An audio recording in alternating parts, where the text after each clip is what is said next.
ব্যর্থ সরকার আর ক্যাসাল করে লাভ নেই। দেশটাকে অন্যের হাতে তুলে দিতে চায় নাকি, ব্যর্থ রাষ্ট্র বানাতে চায় নাকি? এই সরকারের পক্ষে এই দেশ পরিচালনা করা পাশ গেছে। এত দুর্বল, এত অযোগ্য সরকার এই ভূখণ্ডে আসে। বাংলাদেশের অন্তর্বর্তীকালীন সরকার ডক্টর মোহাম্মদ ইউনূস বাংলাদেশকে যে একটি ব্যর্থ রাষ্ট্র হিসেবে পরিণত করতে চাচ্ছে তার প্রমাণ বিভিন্ন রাজনৈতিক নেতাকর্মীদের বিভিন্ন টক শোতে বলা কথা থেকেই বোঝা যায়। মানুষের অনুভূতি বুঝতে হবে, জেনারেল পপুলেশন কি চাচ্ছে। আপনার একো চেম্বারে থাকলে হবে না। আপনি নিজের কথা নিজেই আমরা নিজেরা বলতে থাকবো, এটাকে বলে একো চেম্বার। এই একো চেম্বারে থাকলে হবে না, বেরিয়ে আসতে হবে, জিজ্ঞেস করতে হবে মানুষকে, মানুষের মনোভাব বুঝতে হবে যে তারা কি চাচ্ছে। দীর্ঘ 5 মাস শেষের দিকে দেশের যে পরিস্থিতি তা থেকে ইউনূসের ব্যর্থতা জনগণের মধ্যে তুলে ধরছে রাজনৈতিক নেতাকর্মীরা। ধৈর্যের সীমা ছাড়িয়ে গেছে, ধৈর্যের বাঁধ ভেঙে গেছে।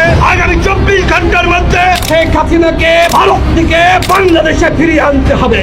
এতদিন ইউনূসের ব্যর্থতাগুলো তারা জনগণের মধ্যে তুলে ধরলেও ধীরে ধীরে অন্তর্বর্তীকালীন সরকারকে হুঁশিয়ারি দেওয়া শুরু করেছে তারা। ডক্টর ইউনূস ক্ষমতা আসার পর থেকেই বিভিন্ন রাজনৈতিক দল নিষিদ্ধ সহ সমন্বয়কদের কথাই দেশ চালাচ্ছে। সাধারণ জনগণের কথা চিন্তা না করে চুপচাপ বসে আছেন তিনি, যার কারণে দিনে দিনে ডক্টর ইউনূসের বিরুদ্ধে চলে যাচ্ছে সাধারণ জনগণ এবং রাজনৈতিক নেতাকর্মীরা। প্রিয় দর্শক, আপনার কি মনে হয় ডক্টর মোহাম্মদ ইউনূসের মাধ্যমে এই দেশের উন্নতি নাকি অবনতি হবে তা অবশ্যই কমেন্ট করে জানাবেন।